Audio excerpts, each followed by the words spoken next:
പ്രിയപ്പെട്ട വിദ്യാർത്ഥി സുഹൃത്തുക്കളെ, അങ്ങനെ നമ്മുടെ സെക്കൻഡ് അലോട്ട്മെൻറ്റ് വന്നു. അതിൻ്റെ അഡ്മിഷൻ നടപടികൾ ജൂലൈ 4-ന് അവസാനിക്കാൻ പോവുകയാണ്. അപ്പോൾ എല്ലാവരും അടുത്ത അലോട്ട്മെൻറ്റിനായിരിക്കും കാത്തിരിക്കുന്നത്. അപ്പോൾ നമ്മൾ ഈ വീഡിയോയിൽ പറയുന്നത് കാലിക്കറ്റ് യൂണിവേഴ്സിറ്റിയുടെ 2026 ഡിഗ്രി അഡ്മിഷൻ്റെ ഭാഗമായിട്ടുള്ള ഇനിയുള്ള അലോട്ട്മെൻറ്റ് സാധ്യതകൾ, പുതുക്കിയ അലോട്ട്മെൻറ്റ് തീയതികൾ. നമ്മളിതിൽ ഓരോ അലോട്ട്മെൻറ്റിൻ്റെ ഇനിയുള്ള തീയതികൾ വളരെ കൃത്യമായിട്ട് പറയുന്നുണ്ട്. അത് കൃത്യമായിട്ടൊന്ന് എഴുതി വെക്കുക. എന്നാൽ നിങ്ങൾക്ക് ഇടയ്ക്കൊന്ന് പരിശോധിക്കാൻ സാധിക്കുന്നതാണ്. അപ്ഡേറ്റുകൾ നമ്മൾ നൽകുന്നതാണ്. ഓക്കെ, അപ്പോൾ നമ്മൾ ആ കാര്യങ്ങളിലേക്കാണ് കിടക്കുന്നത്. നമ്മുടെ അലോട്ട്മെൻറ്റ് 2 കഴിഞ്ഞിട്ടുള്ളൂ. ഇനി പ്രധാനപ്പെട്ട ഒരു അലോട്ട്മെൻറ്റും 2 സപ്ലിമെൻ്ററി അലോട്ട്മെൻറ്റും അത് കഴിഞ്ഞിട്ട് ഉള്ള അഡ്മിഷൻ നടപടികളും നടക്കാനുണ്ട്. ആരും ടെൻഷൻ അടിക്കേണ്ട, എല്ലാവരും കാത്തിരിക്കുക. നിങ്ങൾക്ക് അർഹതപ്പെട്ടത് നിങ്ങൾക്ക് തന്നെ ലഭിക്കുന്നതാണെന്ന് കൂടി അറിയിക്കുകയാണ്. ഓക്കെ, അപ്പോൾ നമുക്ക് കാര്യങ്ങളിലേക്ക് കിടക്കാവുന്നതാണ്. ആദ്യം നമ്മൾ ഇതിൻ്റെ വിശദമായിട്ടുള്ള കാര്യങ്ങളിലേക്കാണ് പോകുന്നത്. അപ്പോൾ ഈ വീഡിയോ കാണുന്ന പ്രിയപ്പെട്ട വിദ്യാർത്ഥി സുഹൃത്തുക്കൾ നമ്മുടെ ചാനൽ ഒന്ന് സബ്സ്ക്രൈബ് ചെയ്ത് നമ്മളൊന്ന് പ്രൊമോട്ട് ചെയ്യണമെന്ന് കൂടി അറിയിക്കാം. ഇനി നമ്മളെ മുന്നിലുള്ള ആദ്യത്തെ ഒരു കടമ്പ എന്ന് പറയുന്നത് എഡിറ്റിംഗ് ആണ്.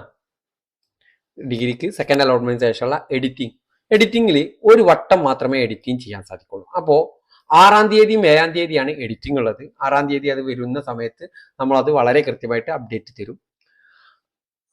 അതിൽ നമ്മൾ വളരെ കൃത്യമായിട്ട് ചെയ്യുമ്പോൾ നിങ്ങൾ മനസ്സിലാക്കി വെക്കേണ്ടത്, നിങ്ങൾ എഡിറ്റിങ്ങിനുള്ള എല്ലാ കാര്യങ്ങളും എഴുതി തയ്യാറാക്കി വെക്കുക. എന്തൊക്കെയാണ് എഡിറ്റ് ചെയ്യേണ്ടത്, ഏതൊക്കെ കോളേജിൽ കൊടുക്കണം, പുതിയ കോളേജുകൾ ഏതൊക്കെ ആഡ് ചെയ്യണം, നിലവിൽ കൊടുത്ത കോളേജുകൾ ഏതൊക്കെ ഡിലീറ്റ് ചെയ്യണം എന്നുള്ളതൊക്കെ വളരെ കൃത്യമായിട്ട് ശ്രദ്ധിക്കുക. ഇതിന്റെ കൂടെ തന്നെ നിങ്ങൾ കൊടുക്കുന്ന ഫസ്റ്റ് ഓപ്ഷൻ, നിങ്ങൾക്ക് ഏറ്റവും വേണ്ട ഏത് കോളേജായാലും, ഗവൺമെന്റ് കോളേജായാലും, എയ്ഡഡ് കോളേജായാലും, സെൽഫ് ഫിനാൻസിങ് കോളേജായാലും, നിങ്ങൾ ആദ്യം അഡ്മിഷൻ കിട്ടിയ എന്തായാലും അഡ്മിഷൻ എടുക്കുന്നു ഷുവറായിട്ടുള്ള കോളേജ് മാത്രം ഫസ്റ്റ് ഓപ്ഷൻ കൊടുക്കുക എന്നുള്ളതാണ് ആദ്യം തന്നെ പറയാനുള്ളത് എന്ന് കൂടി മനസ്സിലാക്കി വെക്കുക. അത് പറയാനുള്ള കാരണം, തേർഡ് അലോട്ട്മെന്റിൽ നിങ്ങൾക്ക് ആ ഫസ്റ്റ് ഓപ്ഷനിൽ അഡ്മിഷൻ കിട്ടിയതെങ്കിൽ പിന്നെ നിങ്ങൾക്ക് എഡിറ്റിങ്ങിന് പിന്നെ പോസിബിൾ ഉണ്ടാവില്ല.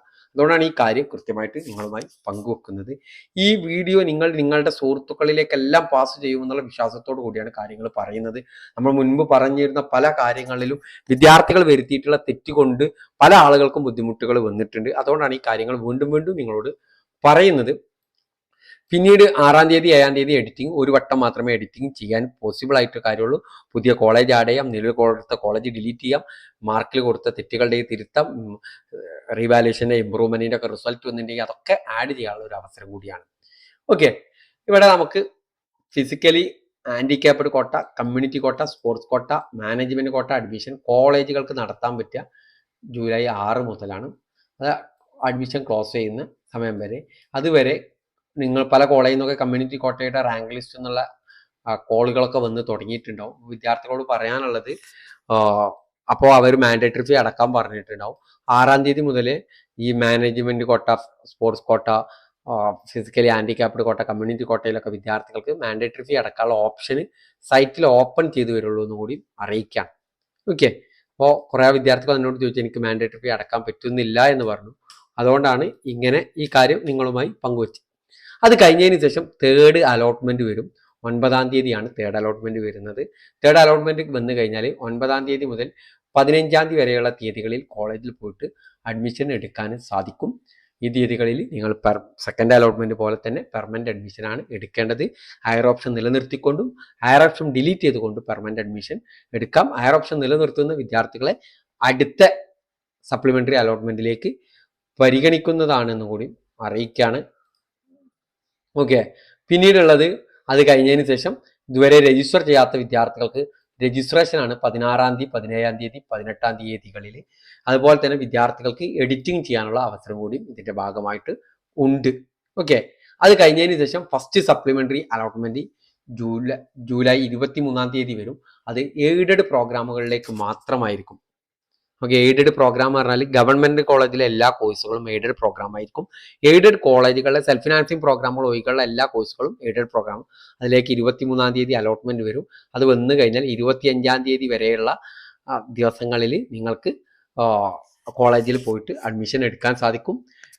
25-ാം തീയതി സെൽഫ് ഫിനാൻസിങ് കോളേജിലെ പ്രോഗ്രാമുകളിലേക്ക് എല്ലാ ഇതിലേക്കും അവിടെ അപേക്ഷിച്ച വിദ്യാർത്ഥികളുടെ മാർക്കിന്റെ അടിസ്ഥാനത്തിൽ എന്ത് ചെയ്യും, റാങ്ക് ലിസ്റ്റ് പബ്ലിഷ് ചെയ്യും. ആ റാങ്ക് ലിസ്റ്റ് നിന്നായിരിക്കും പിന്നീടുള്ള admission. Second supplementary allotment 29 publish ചെയ്യും.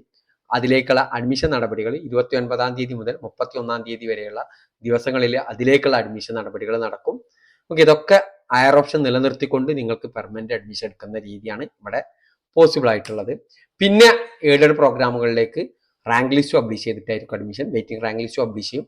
അവിടെ അപേക്ഷിച്ച ഓരോ കോളേജിലും അപേക്ഷിച്ച വിദ്യാർത്ഥികളുടെ ഓപ്ഷന്റെ മാർക്കിന്റെ അടിസ്ഥാനത്തിൽ, ഇൻഡെക്സ് മാർക്കിന്റെ അടിസ്ഥാനത്തിൽ റാങ്ക് ലിസ്റ്റ് ആയിരിക്കും പബ്ലിഷ് ചെയ്യുക 3-ാം തീയതി. ആ 3-ാം തീയതി മുതൽ പിന്നീടുള്ള അഡ്മിഷൻ ആ റാങ്ക് ലിസ്റ്റ് ഒന്നായിരിക്കും എന്നുള്ളതും കൂടി അറിയിക്കുകയാണ്. ഈ കാര്യങ്ങളൊക്കെ വിദ്യാർത്ഥികൾ ശ്രദ്ധിച്ചിട്ട് കാര്യങ്ങൾ ചെയ്യാൻ ശ്രമിക്കുക എന്നുള്ളതും കൂടി വിദ്യാർത്ഥികളെ അറിയിക്കുന്നു. എല്ലാ അപ്ഡേറ്റും വളരെ കൃത്യമായി നിങ്ങളിലേക്ക് എത്തിക്കുന്നതാണെന്നും കൂടി അറിയിക്കുന്നു. Okay, thank you.